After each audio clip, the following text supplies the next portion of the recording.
Welcome to the Maverick podcast. I'm your host, Kathy Rose, and I welcome you into Maverick Land. Today, we're going to bring back a guest that I had a few months ago, and that is Elisabeth Grace. She is an astrologer in New York City, and what we are going to talk about today is fascinating. We're going to talk about Saturn transits that happen in the horoscope and how people can learn to use them strategically. One of the things about Mavericks is that Mavericks are not prone to believing that the planets control our life or that they do things to us.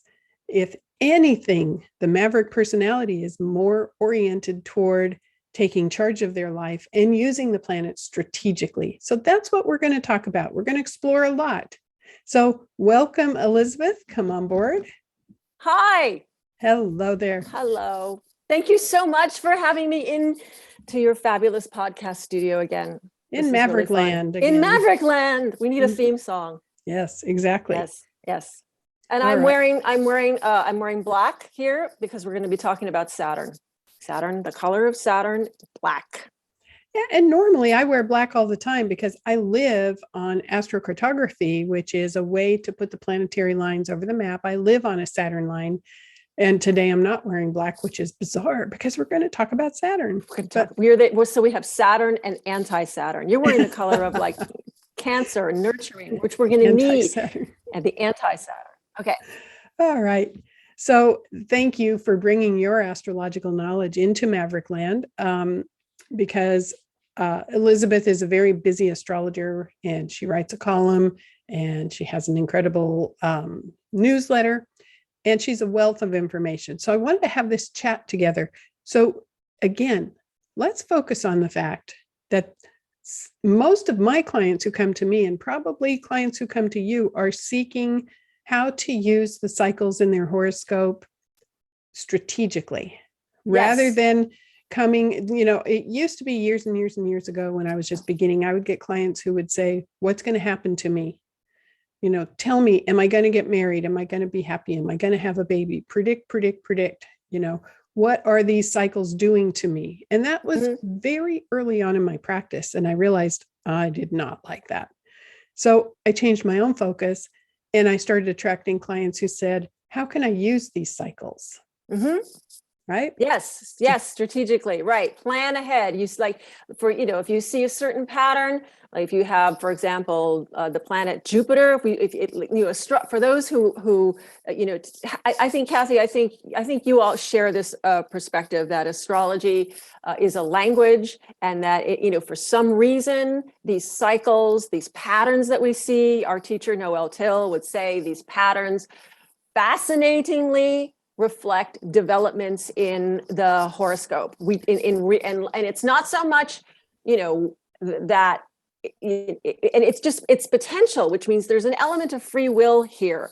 So if you see a certain pattern, like for example, an expansive pattern, like let's say Jupiter, which is expansion and reward and success, and it's coming up to the top of your horoscope, you might say to a client, maybe go back to school, maybe apply for a scholarship, maybe throw your hat in the ring in a contest, because the chances are with this pattern, it's going to stick. You're going to get noticed. You're going to get the reward. And this is this has happened with my client. They're like, oh my God, I never would have done this. I never would have asked for that grant if you hadn't encouraged me to do it. And I passed the course and I got my certificate. And it reflected. And the thing is like the client has to do something. Exactly. They have to cooperate with the energies. They can't sit on the couch eating Cheetos and wait for a bag of gold to drop in their lap. Wouldn't it be so nice, wouldn't it? Except I think it would hurt a bag of gold. Anyway, it's not on your head. But you do have to cooperate and you do have to take action. And with a Jupiter cycle, as you mentioned, which is a 12-year cycle, by the way, When we start talking about Saturn, we're going to be talking about a 7-year cycle or a 28-year cycle, 29, 28, 29. 7, 14, 21, 28. So these cycles, which are so regular, which we can predict, we can say to the client, the flow of energy, the energy that is bombarding you at this time will open the door for this, that, or the other. We'll describe that to them.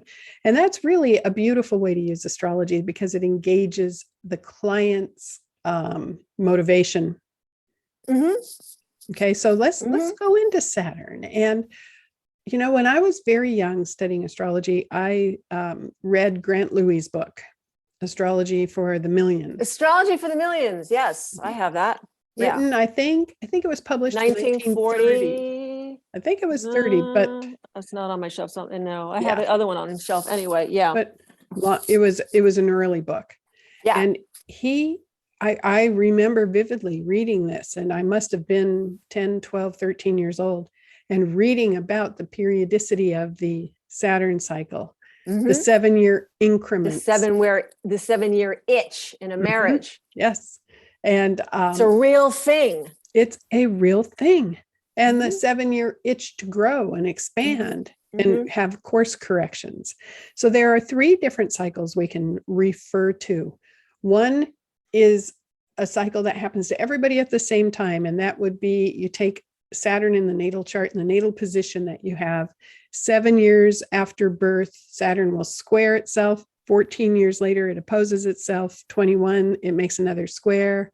28, 29, it comes back to what's called the Saturn Return. The Saturn Return. Yes, that's right. And our clients come to us and they've heard about it and they're like, I'm terrified.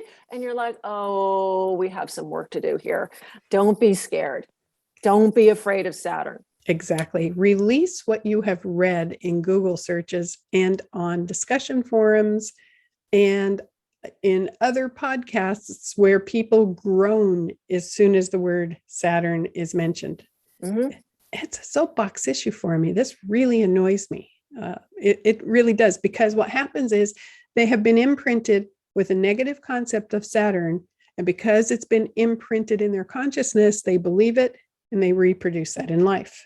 If you go into any astrological pattern believing this is going to be a hard one, it's going to be tough, bad things are going to happen, this planet is unfriendly, you get that reality. You get to be right. Yes, because that's what the universe does. It says, okay, really? Sure, we'll give it to you. That's right. So rewiring clients, and sometimes it's very difficult these days when so many people come to us having Googled their own chart and having expectations and having beliefs about planets. But Saturn seems to get a really bad rap. People associate Saturn transits with hard, difficult, serious, bad times. And it just isn't so for me. I mean, Saturn is one of the cliche, we have a siren going through. I hope isn't that interesting? Yeah, here we go. No, well, there's no coincidence. The Saturn siren is going down. Welcome to New York. But it's funny it would happen right at that time. Well, it's not a coincidence. Yeah, exactly. It's just not. It's like the universe is sort of conspiring with us here. Saturn. So I was telling somebody about Saturn. Saturn in traditional times, Saturn is the last. Well, sometimes you can see Uranus, but for the ancient astrologers, Saturn was the most distant planet in our solar system that could be seen with the naked eye. And so that in itself represented a limit. This is as far as you can go at that time for most of human history. You could only see up to Saturn, and that was it. And Saturn, I mean, our teacher used to say this is the energy of necessary control. Necessary control, meaning that if we didn't have Saturn, which is limits and controls and structure in our lives, we could not function in this 3D video game hologram that we're living in of space and time, we wouldn't have a roof over our heads because we wouldn't be able to structure and control the matter that we have in this space-time paradigm. And Saturn also refers to the limit of time. There's only so much in this particular video game that we're playing, if you believe we're playing a video game, which I kind of do. Yes, I agree. And Saturn also represents law and The law. so if you Dun, think dun. about, having roads and That was the law and cars, order. That was the right, law and order dun, thing. dun, Dun, dun. and having stoplights, Right. red, green, go, stop, and people cooperating with that in order to avoid crashes. I mean, those What are all time are Saturn we meeting concepts. today? What we agree we have a time so that we can function, because the world we live in is so dense and complex that we don't have the luxury of living in a tribe where we just, out without anyone around, where we can just follow the sun, get up at sunlight and go to sleep when it's dark. We've created this construct of time to mark time. I read somewhere that they were. This is so obvious, but yet it seemed mind blowing when they discovered it. They said that the first calendars, the calendars was they're like, I think they're like, we think women probably did this, marking their 28-day cycle. That it was women who started paying attention. Wow. Really? Yeah, What a fascinating. concept. What a Yeah. All right. concept. Time. So Saturn having the unfortunate rap of being heavy. Well, there is, if you're speaking in terms of frequency, because I explore the planets as frequencies, Saturn is a heavy frequency. It's not a lighthearted skip around being jolly and laughing. Saturn is serious, but it doesn't have to be bad serious or bad heavy. It is serious in that Saturn is a work energy. It says get to work. Ambition Is how Noel said it. Ambition. But it's also a time when you receive a Saturn transit, whether it is these increments that we talked about at age 7, 14, 21, 28, 36, 42, and on. We'll get there in a second. But there are also two other major Saturn cycles that don't happen at the same time for everybody. And that would be when Saturn hits an angle in the chart. And for that, you would have to know your own chart or come to an astrologer. And we have two great ones right here. So Saturn conjunct an angle, the ascendant, the IC, which is the 4th house cusp, the descendant, which is the 7th house cusp, and the midheaven, which is the 10th house cusp, if you're using Placidus house cusps or a quadrant house cusp. Right, and let's translate that. You're the ascendant. That's your self-image, how people see you, how you need to be seen. It's also a health center in the body, so you want to pay attention to Saturn transits on the ascendant. The IC is the home and family, and then we've got the descendant, which is your relationships and your connection with the public, and then we have the midheaven, and which is your reputation in your career. And then we go back to the IC again. And it's a 28-year cycle, 28 and a half, sometimes close to 29, but it goes in increments. Now, so we have that cycle in addition to Saturn connecting with itself. We have Saturn connecting to angles, but then there's a third cycle, which is very significant, which is when Saturn makes conjunction to the sun in the chart. And right now we have Saturn and Aquarius. So those who are born under the sun sign of Aquarius have been receiving Saturn conjunct their sun. Saturn stays in the sign for 2.5 years. So if you were born in the early degrees of Aquarius, it hit you last year. The middle to late degrees, it'll hit this next year. So and so the Saturn people are getting the Aquarius people are getting the conjunction, which is the meetup. Saturn and the sun come together like a new moon. That it's like they're starting a new cycle. It's that same planting of seeds of ambition. But a Taurus and a Leo and a Scorpio are also receiving contact from this focused, ambitious energy, like the cycles of the moon. So the Taurus person is getting something that feels like a first quarter moon, energizing. And then the Leos around here are getting like the full moon energy of, okay, what did you do 14 years ago? And how is that blossoming? And what do you have to release from what you did? And then the Scorpios are getting something that's something that corresponds to the third quarter moon cycle, which is, okay, we're starting to release and the fields are going to go fallow, and we've got 7 years to sort of figure out what we're going to do when the conjunction comes around again, and then we can plant seeds for our new 28-year cycle. Exactly. Everybody got that? Any questions? Exactly. It's the beginning of a new identity when Saturn conjuncts the Sun, revamping who you are, feeling good about who you are, planting those seeds. And then every 7 years, it gets challenged and developed and expanded until it begins again. So we're talking 3 cycles here. Saturn conjunct Saturn, or Saturn conjunct itself or aspecting itself in 7-year increments. So the Saturn return cycle, Saturn contacting angles, Saturn contacting the Sun. And every 7 years, there is a push to grow. One of the things I think about Saturn is that it's also a time to develop commitment and perseverance and determination, but Saturn is a habit maker.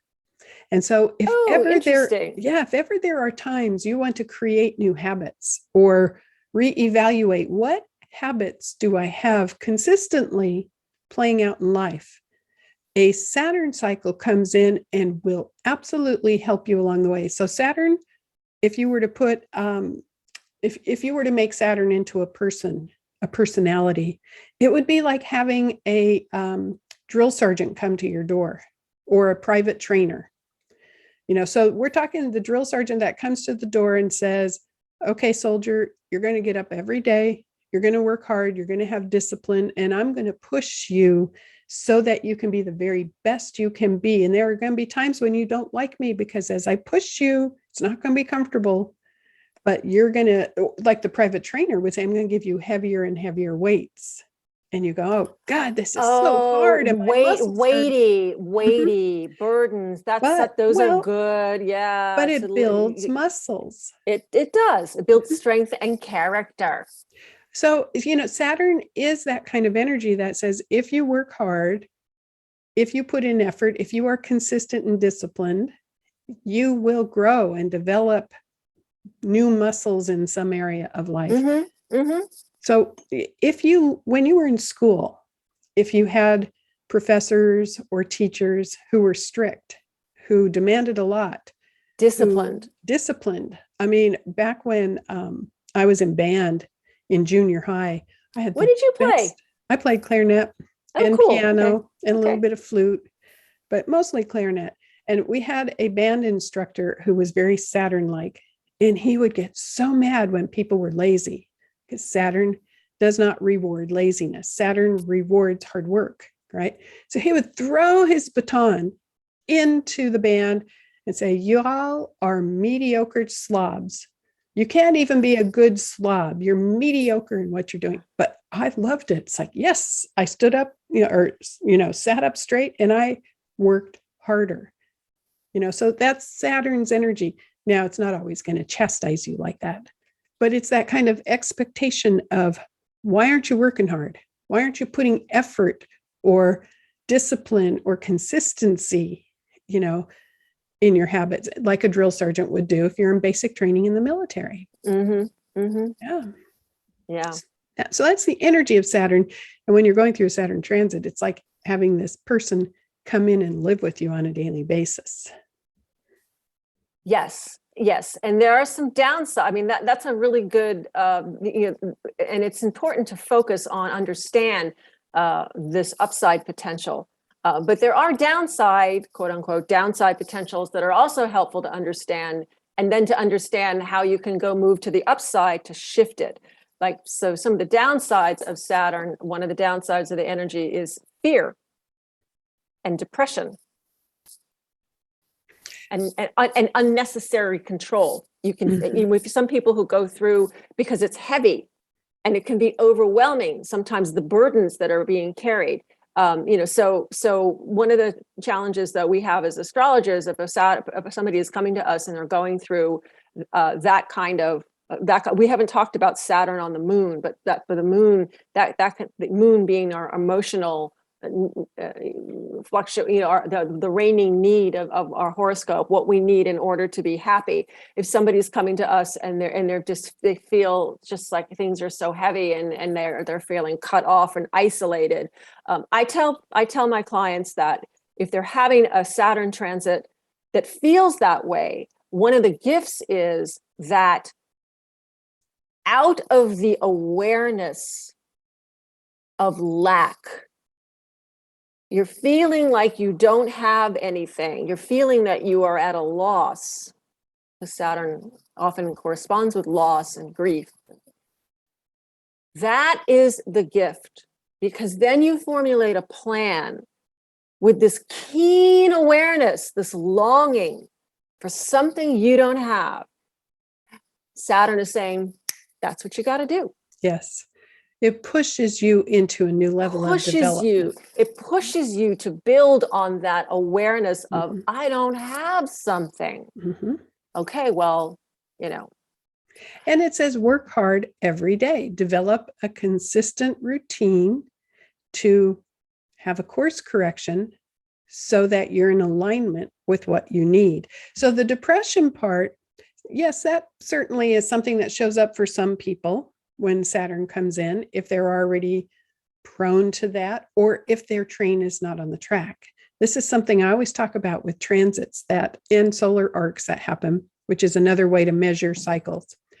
But I say, if your train is on the track, in other words, if you are cooperating with your life development and you're doing what you need to do as a soul for your life purpose, then Saturn comes in and just helps that advance and grow through hard work.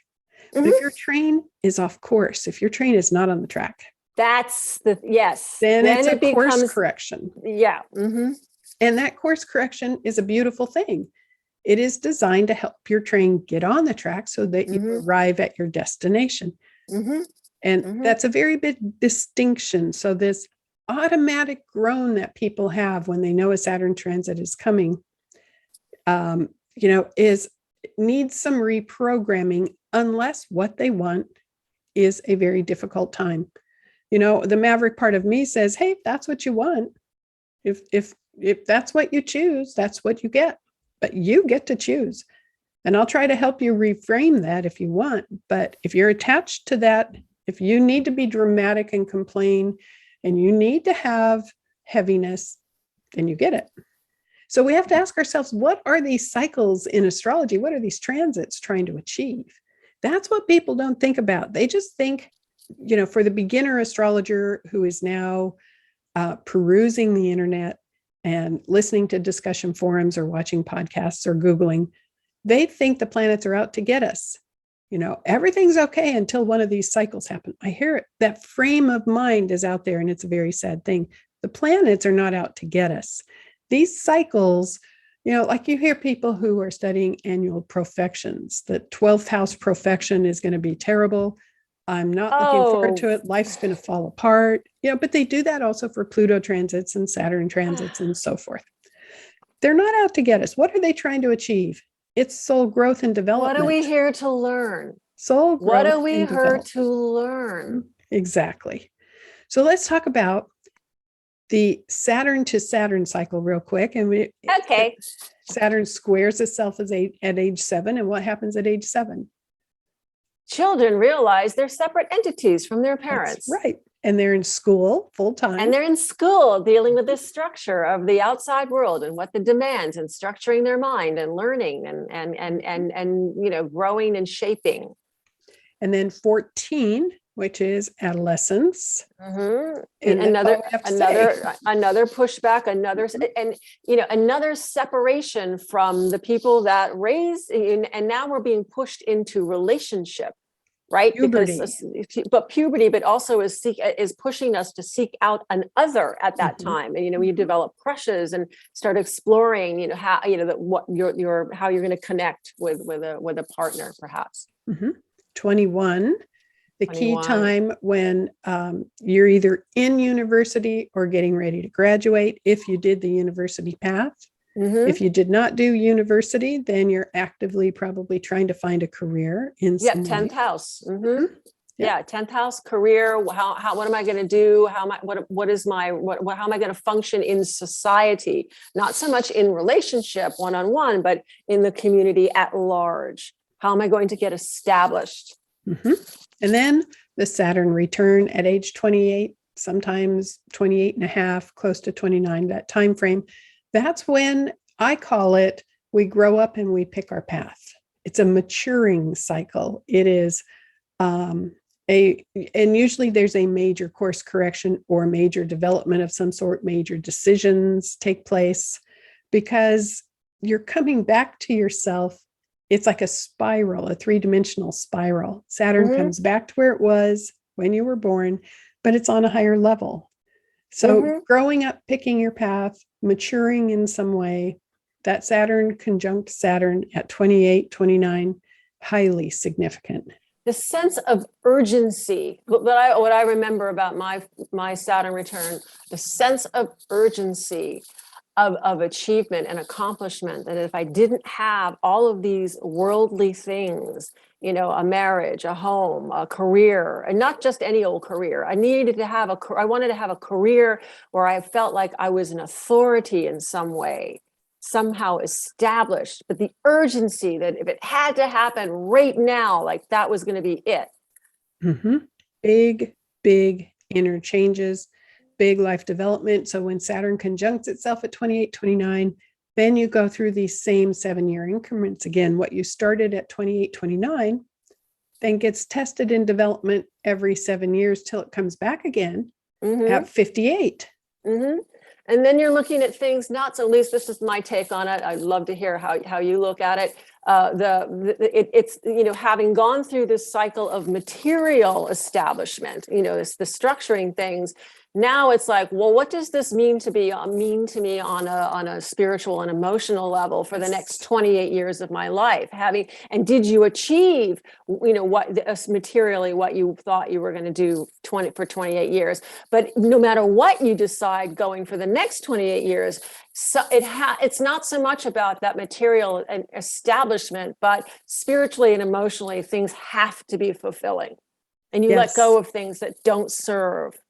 Because you think about the difference between where you are in life at 29 and where you are at 58. 58 is a polishing time. But so many people, if you say, what kinds of decisions were you making when you were 28, 29? What were you thinking about? How was your life changing? What were you developing within yourself? What realizations did you have at that time? So I like to keep it away from only event focus, but also include how were you blooming and changing? I mean, my God, my Saturn return was profound. I nearly died. I came very close to death. And I had a massive spiritual awakening at that time. Huge. Wow. And so then when we hit 58, if you reflect back and say, so tell me, is there any correlation in your development and growth and sense of self and wisdom that started at 29 and is now blooming at a new level? And sometimes people will make that connection. Yeah, personally. Wow. Those echoes, those points. Yeah, because let's see, aren't you going through your Saturn return? Oh, maybe not. I don't care if people know my age.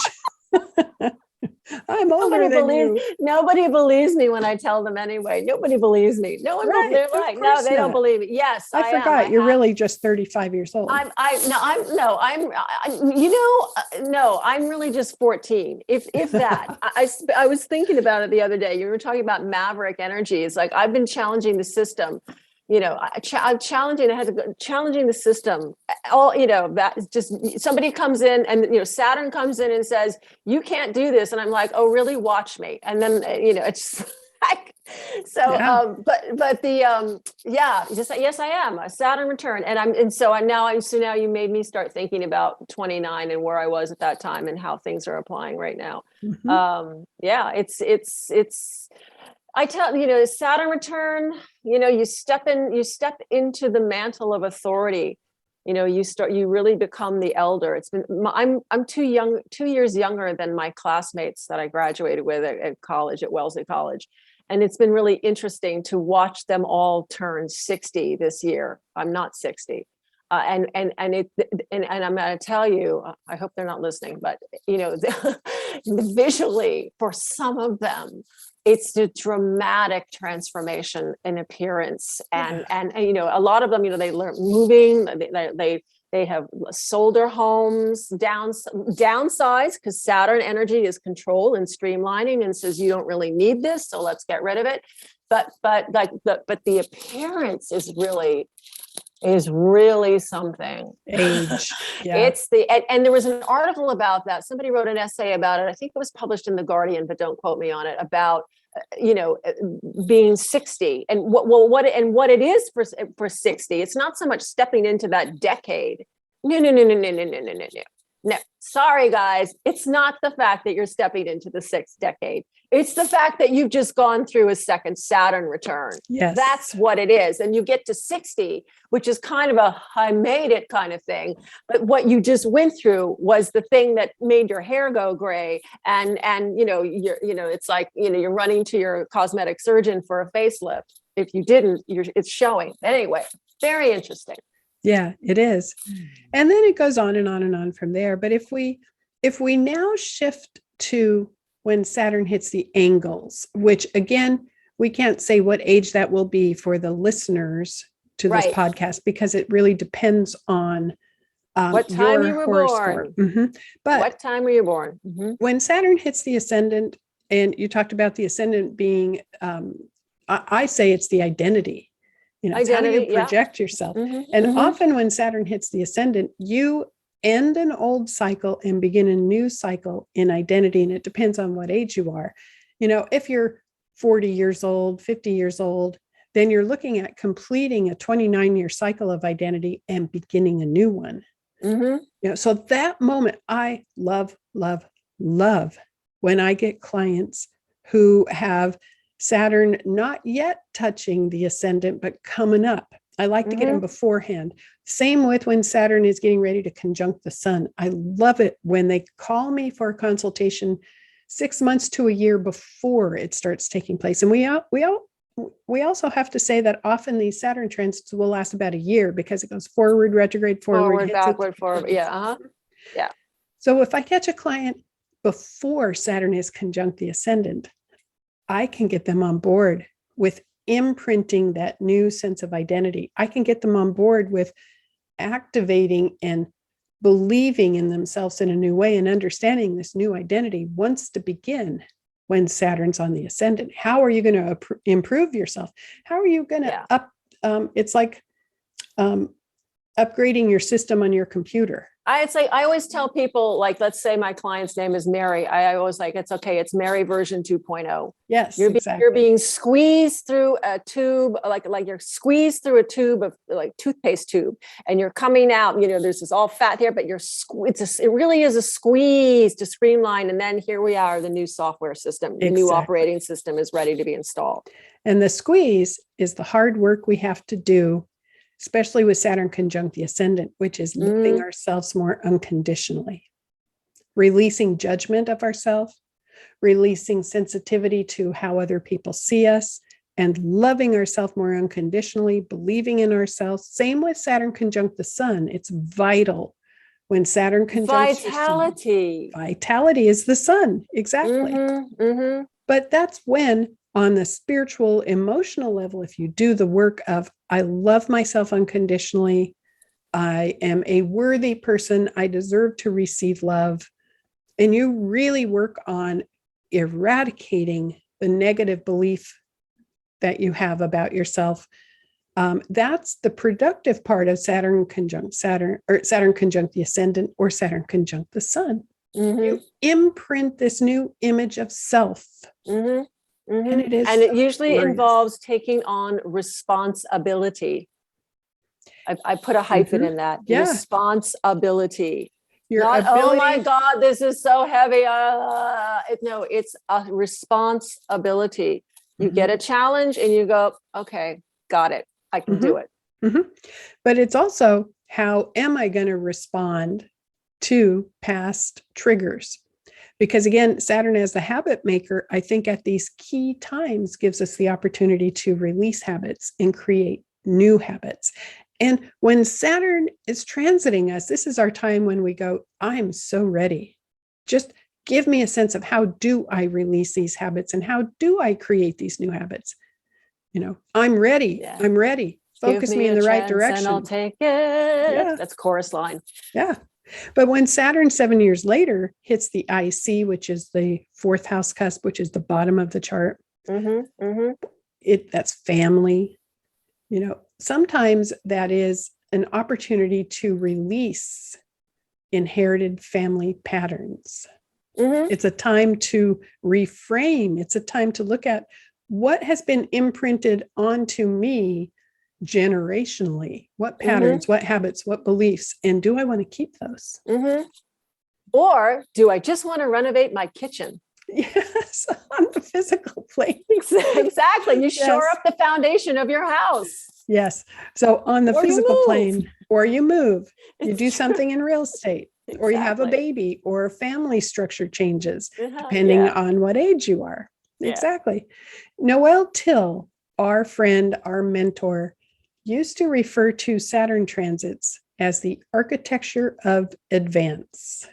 And I loved that. I loved that phrase. Architecture of advance. Progress, moving forward, a new lease on life, which was his take on the Saturn returns. I literally had a young man who was a client. I think he was 23 years old, give or take, 24 maybe, who came to me for a consultation when he had Saturn conjunct his fourth house cusp.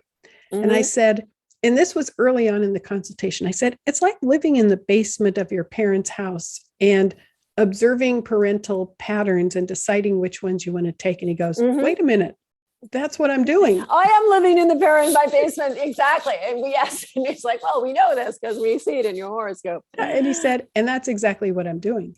Yeah. I'm observing all these inherited family patterns and deciding which ones are good for me and which ones are not, without judging the family patterns, just deciding which ones am I outgrowing. Yeah. Yeah. Interesting. Then when it hits the seventh house cusp, do you have any key phrases you use for that? When it hits the descendant, so the descendant, well, that puts pressure on your relationships. So, so that can, it's what, okay. It can coincidence with an urge to separate from a significant other. It can also coincide with an urge to make a commitment. One, because it's two sides of the same coin. It can coincide with, the beginning of, you're making a debut in your career, you're coming out more into the public. Oh, I never forget, like years and years ago, you were talking about someone in your family who was going through that and saying how their career was really starting to blossom and they were given more responsibility and more opportunities to take on more visible projects at the company where they were working. And so then you work with your clients and say, okay, here you are, you can separate from a company, you can start to become more visible and then move up, literally climbing to the top of your horoscope. Exactly. To the top, to be at the top, you're at the top of the mountain, literally in the horoscope. And I talk about the fact that if you have done the necessary building blocks when Saturn was conjunct your ascendant, in building the sense of, I'm a great person, I deserve love, I support myself, I am there for me. Then when Saturn 14 years later is conjunct the seventh house cusp, the descendant, you emerge with that wisdom. I call it an emergence period. In college football games, sometimes in high school football games, when they will put the balloon arch out on the field, and then all the cheerleaders will stand there, and then and in the balloon arch, there'll be a piece of paper. And then the football players come out and they break through that paper. They emerge, they make an entrance. This is Saturn conjunct the seventh house cusp. It's an emergence period out into public view with all the wisdom and knowledge you've developed for the 14 years prior from when Saturn hit the ascendant and then went to the seventh house cusp. Bam, there you are out in public view. And yeah, bad relationships or weak relationships break apart. Oh, yes, if it doesn't have, I was sitting there with a big smile on my face because like my high school experience, I was writing an underground newspaper. It's like I was so far removed from like, what did they do on football fields? Like, do they do what? I'm like, and I know how. So I was like, that's funny. Well, but you're right. I was actually in marching band. I know. Yes. So you were there on the field and you saw it live. It's really great.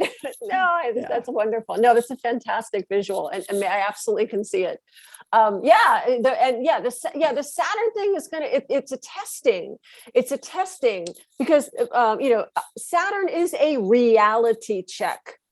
Okay, yes. It's a reality check, meaning to get you on course. Is this really real? But it's also a reality check, meaning you're checking it. So if you've been going along with some bubbly, frothy, Neptune phase, which is things kind of feel, ephemeral, and Saturn's going to come along and go, wake up and smell the coffee. Mm-hmm. This thing you have is pure fantasy. Pop goes the bubble of your illusion. Yes. Let's get real. That is Saturn.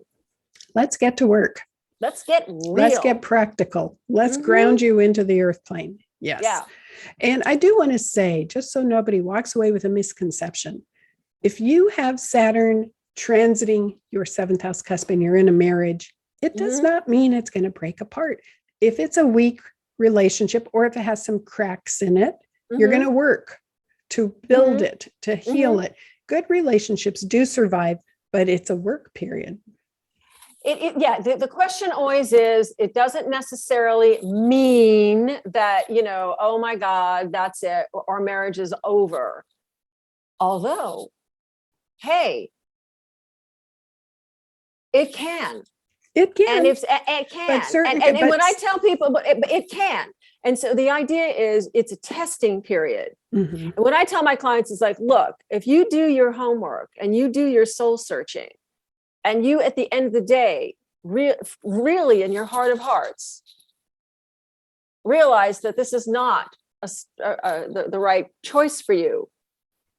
Then you get a course correction. You get a course correction. Circumstances will conspire to facilitate this separation, this break. It may be that it is simply a testing time. And then you come back even stronger and more committed. That it becomes a choice. Yes. But let's be very clear. But it's either way. Because unfortunately, what people who have enough astrological knowledge to be dangerous. Yes. What they end up believing is Saturn made my relationship break up. Or Saturn did this to me. And the Saturn did nothing. Right. You made choices ahead of time and Saturn came in and provided an opportunity to have a course correction. Okay. So now if we go to Saturn rising in the chart, as you mentioned, once it hits the seventh house cusp, it says it takes about 7 years, depending on your chart, to hit the midheaven, which is the peak part of your chart, the highest, the zenith. That 7-year rise, I usually say, Saturn's on the rise, and so is your career, if you want it to be, or your visibility. Right. And the best possible thing you can have when Saturn hits the ascendant is a peak period in your career, unless your train is off the track, unless you don't have a solid foundation. If you've been here and there and not really having a focus that is paying off or a foundation to whatever it is you're trying to accomplish in work, then Saturn hitting the midheaven is going to be a gigantic wake-up call to get on track.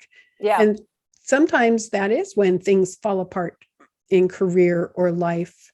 Sometimes it is, but other times when Saturn hit my midheaven, it was glorious. It's hit it twice now. It's glorious for me, but I was on track both times.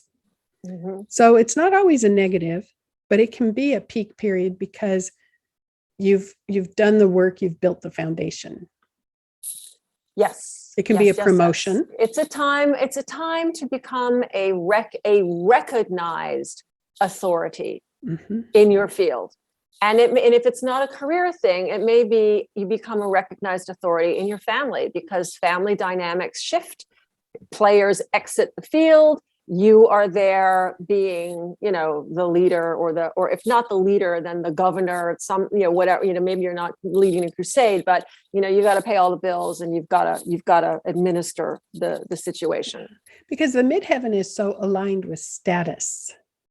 Yes. And also remember that the midheaven, the angles work in pairs, right? So something on the midheaven, if Saturn is on the midheaven, then it's opposing the IC, the family. So there can be tension created in your life between, and we say tension is not a negative. It's just energy. There's just a, if one thing at the top is being, I love your image of like the spider web that's going like this. When a fly flies into a spider web, that's what kind of happens when you have a particular transit, the web that actually looks like a horoscope, a spider web, it sort of like fluctuates. So the area at the top is being nudged, and it's also going to affect your core foundation too. Yeah.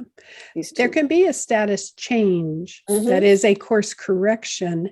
When Saturn hits the midheaven, it can be a status change, which is also a promotion when Saturn hits the midheaven. I had a client who's a good friend of mine. Saturn was approaching her midheaven. And what I always tell people is these transits are going to develop what's already in motion. So it's not like something magically comes out of the blue. It's already in motion. Unless it's Uranus. Yes, that's true. Sometimes that does happen. And then it can just come out of nowhere. I didn't see that. Anyway. Yeah. But she was having an app for that. That's right. But she was having marital problems as Saturn was approaching her midheaven. She was miserable in her marriage. Her marriage was holding her back. She was feeling unappreciated, unrecognized, you name it. And so it was natural to say there may be a status change for you when Saturn hits the midheaven. And it was true. She divorced. So she went from married to divorced at that time. So yes, it can manifest in career, but any one of these angles can manifest as a huge change in life. That's why when the Ascendant is hit by Saturn, sometimes there is a move, but there can be a move when it hits the midheaven or the IC. Or the seventh house cusp, because the angles are the most sensitive parts of the chart. That's why it's nice to know what time you were born. You get a little more information here. We can be more precise in our timing of things when we know the time. So yes, let's do say that for those who only have a smattering of information in astrology, it does require knowing your time of birth to determine the angles.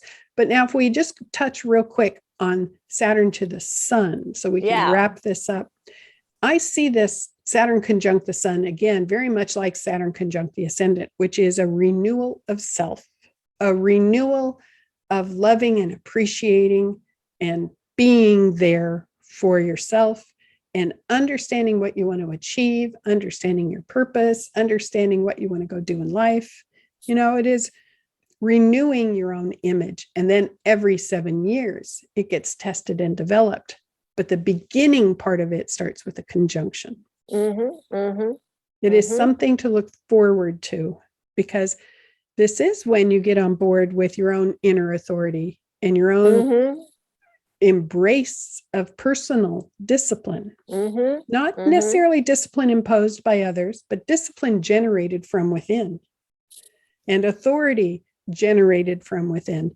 And that's what Saturn offers on the most beautiful level. It doesn't always constrict. It doesn't always beat you up, and it doesn't always make you depressed. Those are side effects. Well, it doesn't. Well, Saturn doesn't do anything, right? Right. So, right. No, Saturn we doesn't respond. No, it's the depression. The depression can come during a Saturn transit because Saturn, like we said, doesn't make you, but can coincide with a period where you become keenly aware of something you don't have. Right. And how do you respond? So you get to decide, how do you respond? to a feeling that something is missing or lacking, you can respond by letting it weigh you down. That would be a perfectly, yeah, we would all get that. Is that necessarily the most healthy choice for your overall well-being? No. That's why an astrologer can say, look, we can understand and empathize with the weight you're feeling. Here's how to turn this energy around. And this is the opportunity. I mean, I honor if somebody comes in there they're carrying like 40 bags on their back. I acknowledge that, yep, that looks like a lot. Let's break it down. Mm-hmm. Yes.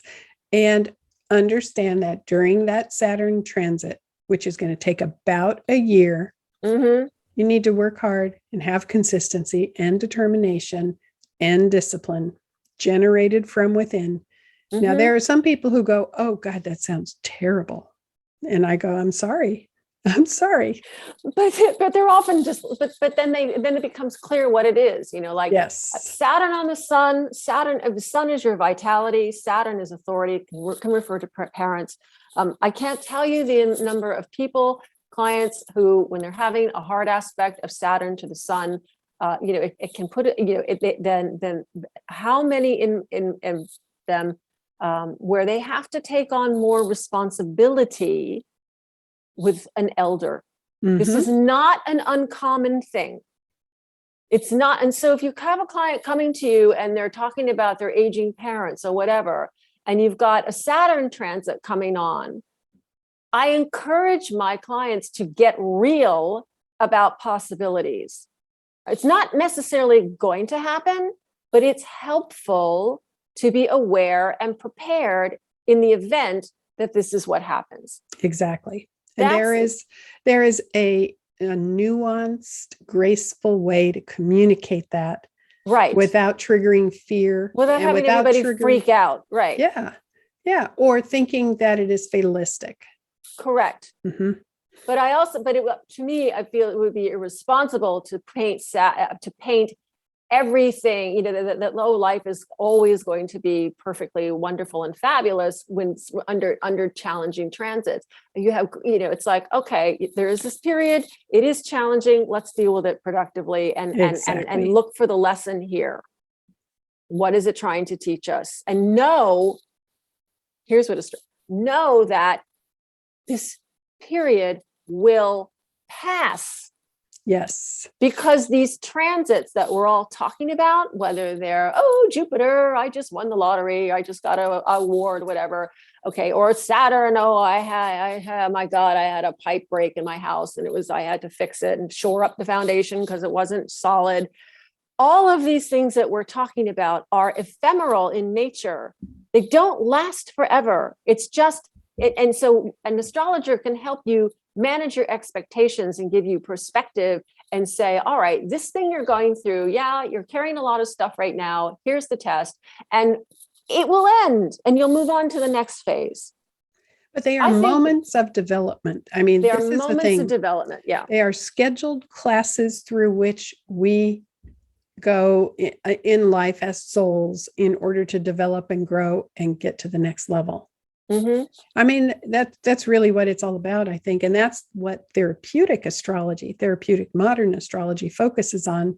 Not that, okay, you have this transit coming up, let's figure out the event that will happen. I don't focus on events first. I focus on development and the inner journey first, and events that might correlate. Reflect. Exactly. Right. It's like when you know what people need, you understand what the system needs to do, then you can anticipate what's likely to develop out of these needs. Yes. But first you have to understand what does this person need, or in this transit, what is the need that's coming out here? Then you can prepare for that potential, how is that going to manifest one way or the other?